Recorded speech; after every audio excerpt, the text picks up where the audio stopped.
What's up, guys? It's me, LSP Spectrar, here in another video in We Return Frontier.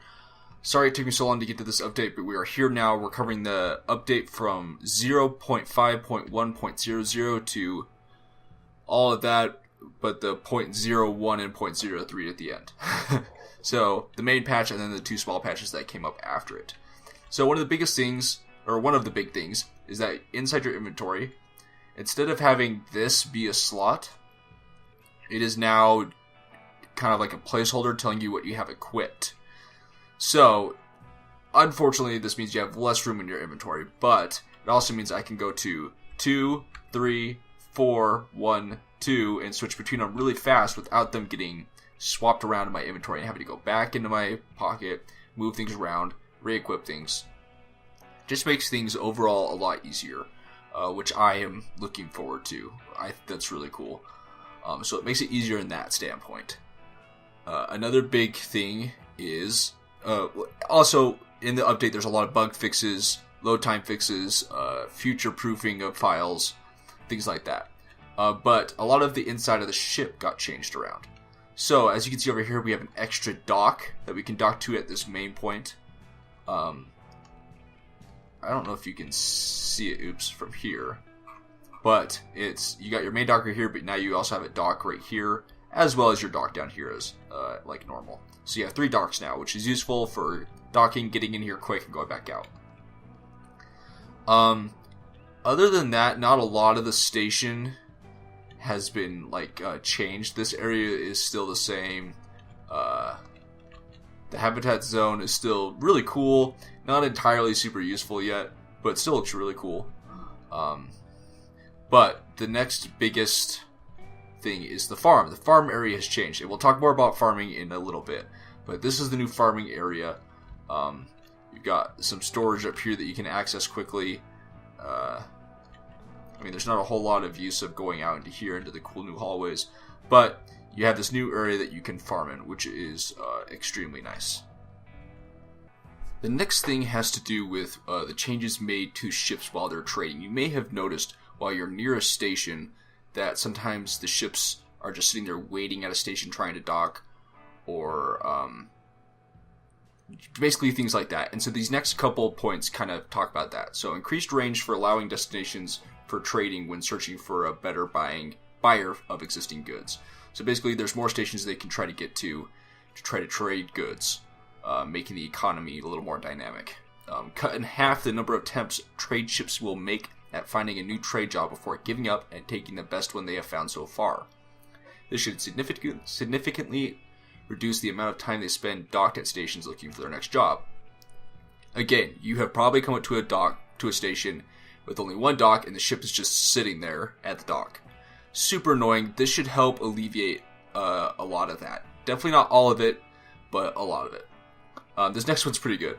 Made trade job logic more robust. Traders which reach their destination and fail to trade will eventually get frustrated and look for another place to unload their cargo. If they fail to find another place to trade their cargo, they will grow even more frustrated and simply destroy their cargo so they can pick a new job, which is cool. Failing at that will result in a council of elders judging the trade ship captain and its crew very harshly, and they may be despawned entirely. I love the little humor he inserts into these patch notes. So essentially, the way the ships interact with the economy has been improved. Another thing that I'm looking forward to seeing, I haven't seen it in action yet, but dead ships no longer despawn immediately when you leave the sector. I'm hoping this means that if you are fighting a ship, you win, the ship is destroyed, but somehow you die trying to either get to the ship with your EVA or docking or something, that you can get back to that sector and it's still there. I can't say for 100% sure, but it basically says no longer despawn immediately when you leave. I'm sure it will despawn eventually, but hopefully not immediately. Okay, next, there's also been added some interesting new, what they're called support turrets, or peacekeeping turrets. So around freelancer faction economy stations and around neutral economy stations, there's been placed some neutral turrets that are kind of there to kind of stop you from just attacking ships that are docked at the station.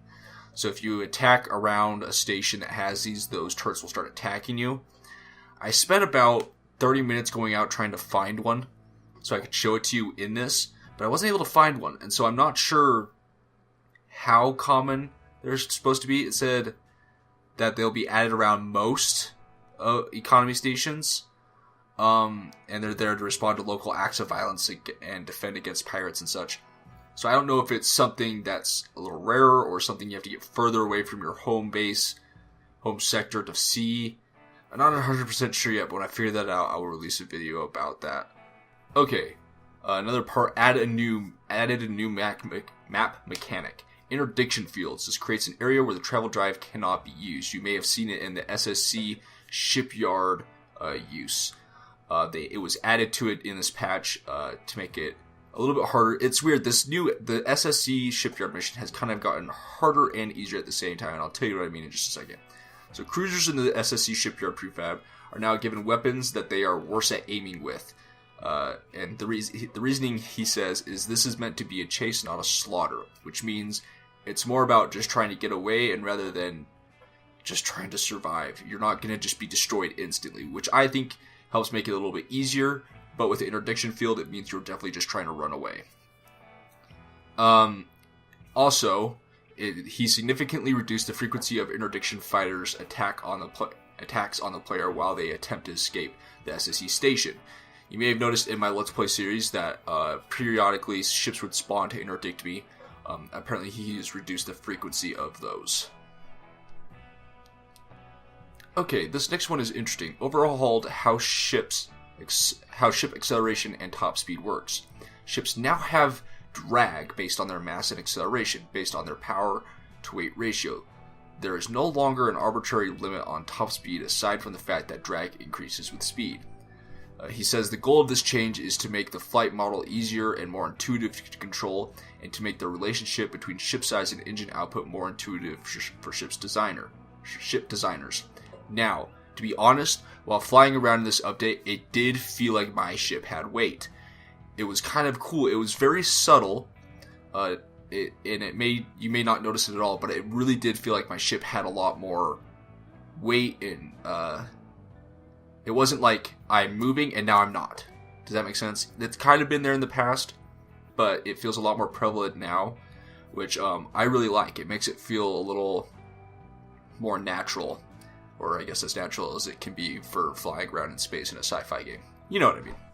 So some other cool things about ship is now, if you go to map, you can actually set your own waypoints. All you have to do is right-click on the map, and it shows up. Right-click again to make it disappear, and set it somewhere else. So this is really nice, and this is something I've been wanting for a long time, and I'm glad it's finally here. To add to that sluggish feel while flying around, travel drive is now changed again. It is now speed and acceleration based rather than time based. So it's not instant fastness and it's not instant stop. So as you can see, as I go further away, our top speed slowly increases and slowly decreases. When I hit T, it's not an instant stop, it's more of like a gradual coast. Yes, I'm missing half my ship. We had a bit of an instance with an asteroid, which leads me to my next point. This makes it a lot harder to travel around asteroids.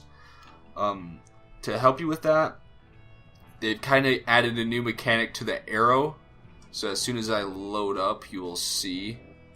So when it goes over, oh boy, when it goes over an asteroid, that asteroid turns red. Which kind of gives you a little bit more of a visual warning in case you're not paying attention. But again, you drift. It's not an instant hard stop. A near instant hard stop like it was before. It's a much more of a gradual stop, which makes it a lot harder. Also, turning and maneuvering around is made a lot harder. Another thing he added was he made the AI a little bit smarter around asteroids. Made them avoid asteroid collisions a little bit more. He says he knows this isn't going to fix it entirely. The AI is really stupid still, but this should help a tiny bit. He said it like this: "This is like placing a band-aid onto a cup of spilled milk." Wait, no, better than that slightly. So it didn't help much, but it did help a little bit.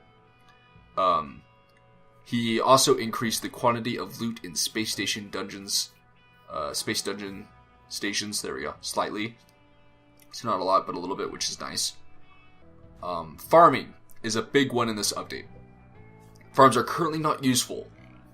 So when you're harvesting them, they'll give you a currency that is not usable at this time. It's going to be usable in what he has said is Phase 3 in the campaign, which hasn't happened yet. You'll use the mining laser to monitor the growth of the crystals and harvest them and all that. You can now grow... The crystals are now based off a genome, which is in your inventory. You have all these slots that you can place things that you'll find to make your crystals better, based on how you arrange them and what you put inside. Crystal genes have once again been put into loot tables so you can find them, but they're no longer research based, like they were before. The crystal farms now grow on dirt instead of those farm plots that we used to have, and the crystals will grow even when the player's not inside the station. So that's useful. It'll grow while you're out and about doing things. I hope to be looking a little bit further into this farming. I'm a little disappointed in the fact that you have to restart your save in order to use it. It frankly kind of makes me a little bit mad, but what can you do? Okay, so the space dungeons, the stations. He's replaced existing random stations on the map. He has allowed scripted events controlled by the AIs to be around the space dungeons, which is useful for events. Apparently more space combat is involved when exploring expanded stations now. I'll be making a video about that eventually. Also, a cool thing, he has given the stations the ability to repopulate themselves after a while so that you can go back to them. So, like, spawners and the monsters will come back, loot, all that stuff. And along with the AI controlled stuff, he's made it so that he can add events to stations in the future, which is nice. He's also increased the difficulty of the abandoned stations based and scaled with how far in the story you are. So, like, stations at the beginning are difficult, but as you get better and get better equipment and are further along the game, the stations will still remain hard and a challenge, which is nice. One of the biggest things he's changed in the stations, which came in the update right after the 1, it was 1.03 or whatever it was, monsters will now wander around the station when you're not inside. So, if you leave and they're following you and you're right at the airlock and you get out of the airlock just in time and they're right there by the airlock, they'll no longer just sit there waiting for you. They'll go wander off, so you can wait for a minute, wait for them to wander away from the airlock, which is super useful. If you watch my series, you saw me have an issue with that. Along with that, he has increased the number of monsters inside the station, but he has decreased the number of spawners. I think this is a good idea. I like the fact that it's hard with the amount of monsters, but as you start to plow through them and get past them, it's not just an infinite wave of thousands and thousands of monsters. It's you're able to deal with it a little easier, which I think is nice. Another thing is their monsters and spawners are less likely to spawn near the airlock, which I also think is useful. He said it's not perfect, but it is a lot less likely. So don't be too mad if it still happens, but just know it's not going to happen every single time. It felt like for a while there, almost at least every other station I went to, there was something right next to the spawner. Another big thing that has happened is warp gates. So now you will be able to go out into the world, find these warp gates, and travel long distances between sectors so that there's less just dull driving time. What you have to do is you need to discover them, capture them. They'll be defended. You have to go inside to the data center to power them up, and then once powered, you can go to them and travel to another one. But you can't travel to another one unless you've discovered another one. So it's not just like you discover one and you have access to all the teleportation points in the world, or in the galaxy, I guess. You have to go out and find them. I will also be doing a video big time on this in the future. I hope you found that this review was useful. I'm sorry it was so late. I know it's been a while. The update's been out for a little while. I was really busy with some family in town for the holidays. A lot busier than I thought I was going to be. I thought I was going to be have a lot more free time. So I'm sorry this came so late, but I still hope you found it useful. If you have something in this update that you really want to see soon, please leave it in the comment section below. I'll be addressing as much as I can, as fast as I can. But please be patient with me. But if there is something you want to see sooner than later, please throw it in the comment section below, and I will prioritize it for you. Other than that, I will see you guys in the next video. See ya!